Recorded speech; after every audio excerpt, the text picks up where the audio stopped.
Este diseño de calefacción prehistórico debería ser ilegal, es demasiado eficiente. Imagina por un momento que tu calefacción central, esa que consume una fortuna en gas o electricidad cada mes, se apaga.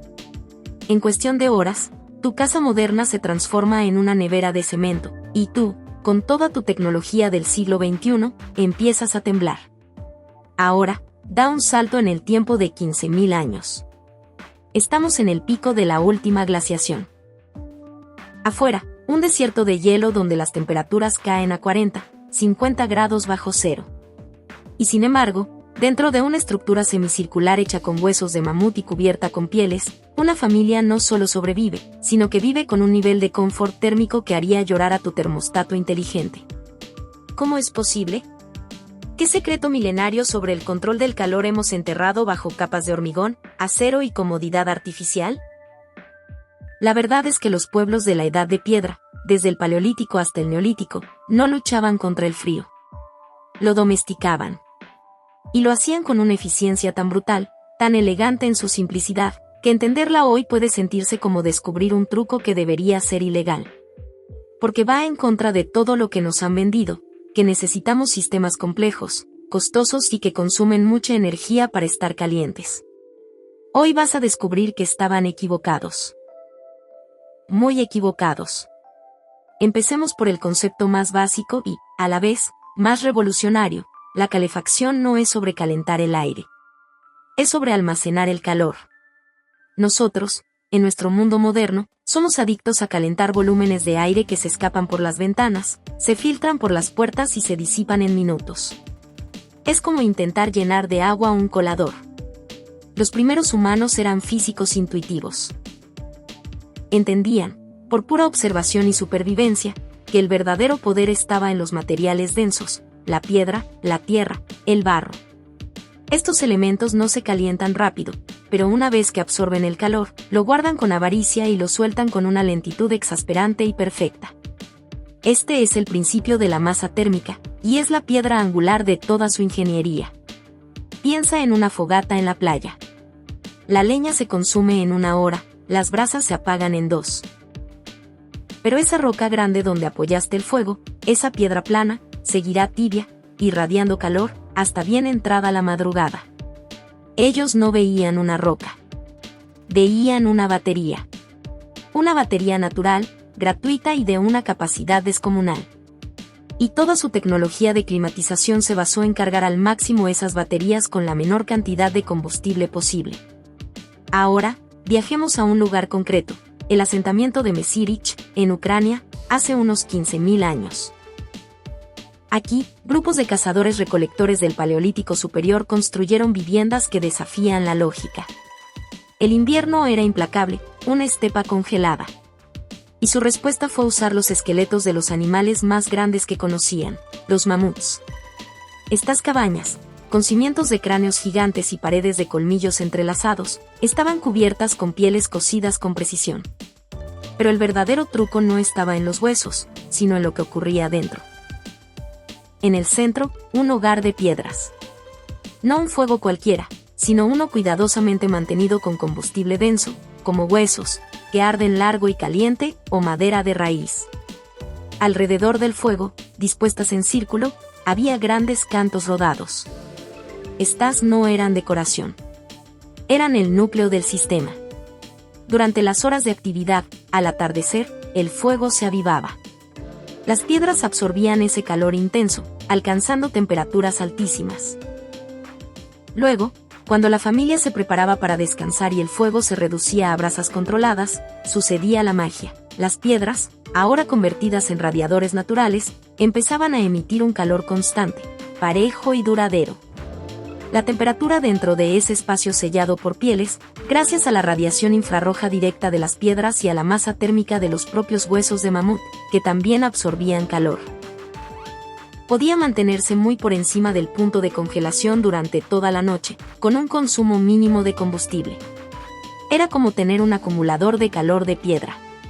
Un diseño tan simple que duele, y tan eficaz que permitió la colonización humana de las latitudes más hostiles del planeta.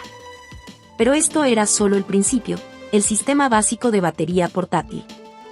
En el Mesolítico y, sobre todo, en el Neolítico, con el sedentarismo y la agricultura, la ingeniería térmica dio un salto cuántico. Ya no se trataba solo de calentar un espacio temporal, sino de diseñar la vivienda misma como un dispositivo de captura y almacenamiento de energía. Aquí es donde aparece un concepto que haría palidecer a cualquier ingeniero moderno de Bach, la losa radiante prehistórica. En asentamientos neolíticos del norte de Europa, como en Skara Brae, Escocia, o en los de la cultura de la cerámica del Peine en Rusia, los arqueólogos han encontrado algo fascinante. Debajo del piso de las viviendas, no hay solo tierra. Hay capas de piedra plana, colocadas sobre pequeñas columnas de piedra o arcilla, creando un espacio hueco, un subpiso. La hipótesis de varios investigadores es que este espacio no era para drenaje, sino para termorregulación. Imagina el escenario, en el centro de la habitación, el hogar para cocinar y calentar. El calor de ese fuego, en lugar de subir directamente y perderse, era guiado mediante la simple forma de la habitación y la ubicación estratégica de entradas de aire frío a circular por ese espacio subterráneo. El suelo de piedra encima se calentaba de manera uniforme. ¿El resultado? Calefacción por piso radiante, miles de años antes de que los romanos perfeccionaran su hipocausto. El calor ascendía desde abajo, calentando los cuerpos y los objetos de manera directa y eficiente, sin depender de calentar todo el aire de la habitación. La masa térmica del piso de piedra y de las paredes de tierra apisonada aseguraba que, una vez cargada, la temperatura se mantuviera estable durante horas y horas. Era un sistema pasivo de una elegancia absoluta. Y luego está el maestro indiscutible de la eficiencia extrema, la vivienda semisubterránea. Desde el Mesolítico, muchas culturas en climas fríos excavaron. No por capricho, sino por física pura. Al enterrar parte de la estructura, conseguían dos cosas. Primero, se protegían del viento, el principal ladrón de calor. Segundo, y más importante, aprovechaban la inercia térmica del suelo.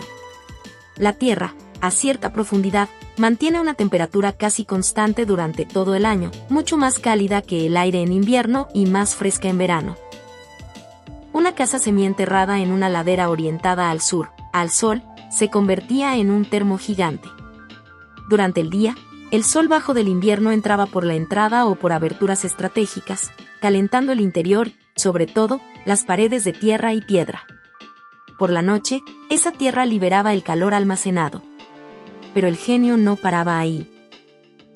En algunas de estas viviendas, como las casas pozo del Neolítico en Centroeuropa, se han encontrado evidencias de un sistema de ventilación y almacenamiento aún más sofisticado. Un conducto de entrada de aire frío se ubicaba en el lado norte, bajando hasta el nivel del suelo interior. El aire, al entrar, se precalentaba ligeramente por el contacto con la tierra. Luego, al encontrarse con el calor del hogar central, se calentaba, subía y salía por una abertura en el techo. Este flujo convectivo natural, lento y constante, evitaba las corrientes de aire frío y aseguraba una renovación mínima sin perder el calor acumulado. Era ventilación controlada por física, no por motores. Reconstrucciones experimentales de estas viviendas han arrojado datos alucinantes. En condiciones invernales, la temperatura interior podía mantenerse varios grados por encima de cero durante 2 o 3 días sin ningún fuego encendido, solo con el calor residual almacenado en las paredes y el suelo de tierra. Piénsalo, 72 horas de calor gratuito, después de una sola carga. Tu caldera ni soñando con esa eficiencia. Hablemos ahora de un material que era su versión del polímero de alto rendimiento, el barro mezclado con paja, el cob y la turba. Nosotros usamos fibra de vidrio o poliuretano, materiales que aíslan bien pero tienen masa térmica nula. Ellos usaban materiales que aíslan y almacenan. Un muro de cob, arcilla, arena, paja y a veces estiércol, es una maravilla de la ingeniería natural. La paja crea millones de bolsas de aire que aíslan, mientras que la arcilla densa proporciona esa masa térmica preciada. Pero tiene un superpoder adicional, es higroscópico. Absorbe el exceso de humedad del aire cuando hay mucha, por la respiración, la cocina, y la libera cuando el aire está seco. Esto regula la humedad relativa, y un ambiente con humedad bien regulada se siente más cálido con menos temperatura real. No necesitaban humidificadores o deshumidificadores. la pared misma lo hacía. En el norte de Europa, el techo de césped o turba era otra obra maestra. Un techo vivo de 1 metro de espesor, con tierra, raíces y plantas. En invierno, la capa superior se congelaba, creando una barrera aislante adicional de aire seco y estático. La masa térmica de la tierra del techo almacenaba cualquier ganancia solar débil. Era un sistema dinámico y vivo que se adaptaba a las estaciones. Compara eso con una losa de concreto con un poco de espuma encima. No hay color. Y luego llegamos a la técnica más contraintuitiva y, quizás, la que demuestra un entendimiento más profundo del aprovechamiento energético total, la caza de humo.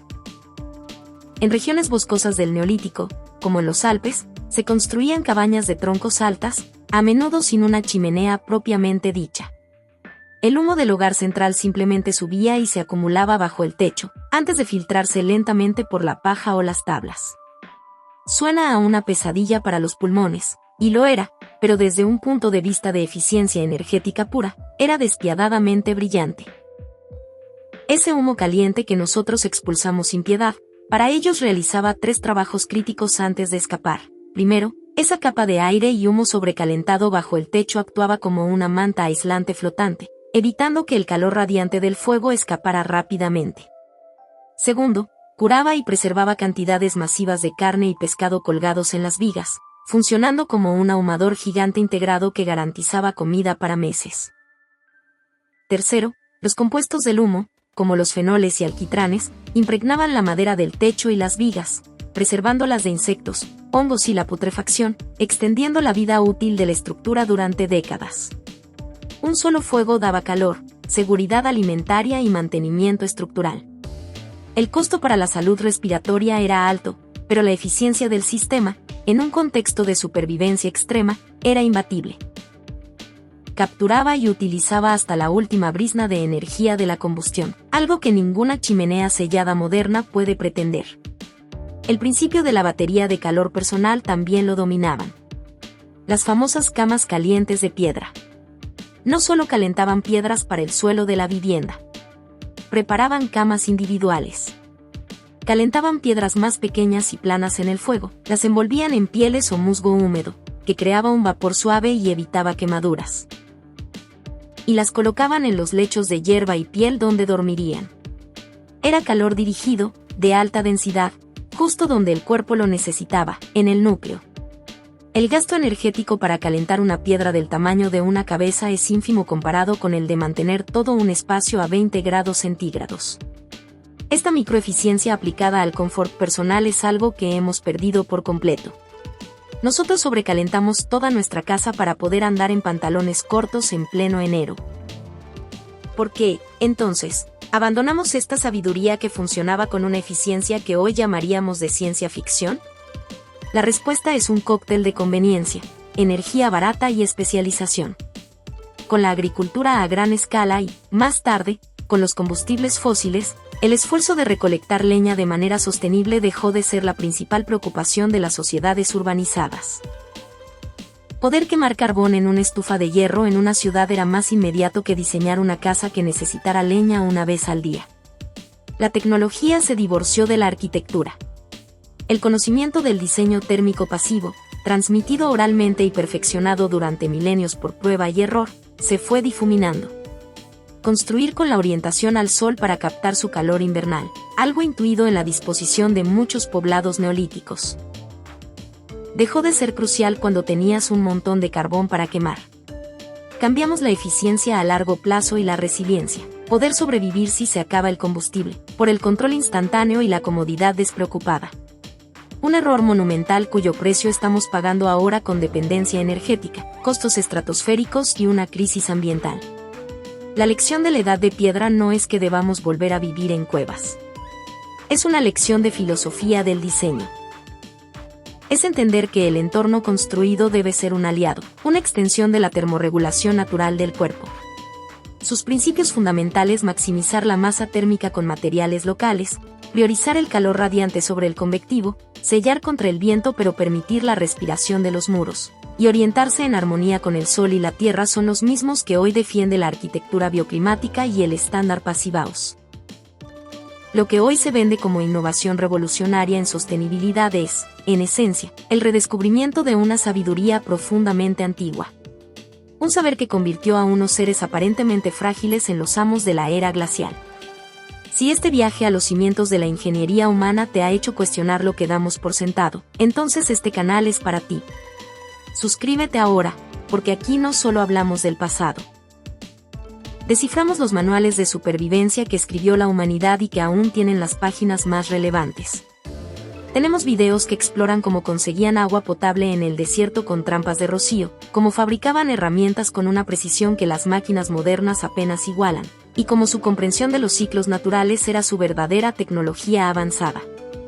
Cada suscripción nos permite profundizar más y traerte este contenido de valor. Y si este video te voló la cabeza, compártelo.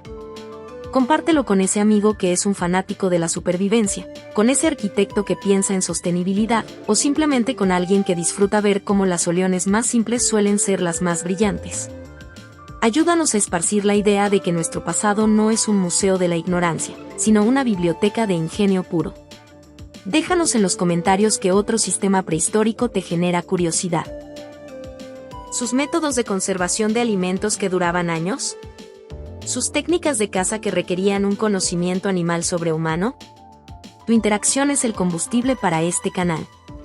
Y no te pierdas el próximo video, donde vamos a destrozar otro mito. Veremos cómo el diseño de un arma aparentemente simple, como un propulsor de lanzas, contenía principios de balística que la física tardó milenios en formalizar. Hasta entonces, recuerda. La próxima vez que enciendas la calefacción y escuches el sonido del dinero quemándose, piensa que, hace miles de años, con unas piedras, un poco de tierra y un fuego bien puesto, alguien estaba probablemente más cálido, más seguro y viviendo en armonía total con el planeta. Ese conocimiento no ha desaparecido. Solo está esperando a que lo redescubramos. Suscríbete, activa la campanita, y nos vemos en la próxima inmersión en el tiempo.